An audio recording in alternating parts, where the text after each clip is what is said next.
আসসালামু আলাইকুম রহমাতুল্লাহ। সম্মানিত দর্শক শ্রোতা ভাই ও বোনেরা, স্বামী স্ত্রী রাতে সহবাস করার পরে নাপাক অবস্থাতে গোসল না করে নাপাক অবস্থাতেই ঘুমানো যাবে কিনা এ সম্পর্কে ইসলামিক দৃষ্টিভঙ্গি কি? দর্শক, রাত্রিবেলা স্বামী স্ত্রী সহবাস করার পরে নাপাক অবস্থায় ঘুমানো জায়েজ আছে।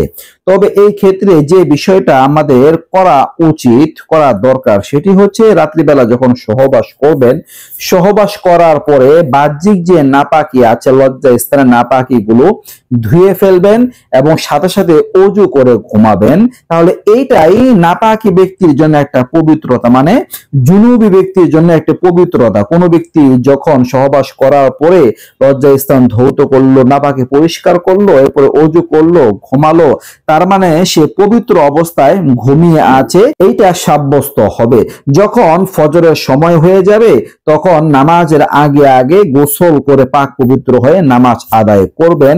ফজরের নামাজ কাজা করা কোনো সুযোগ নেই।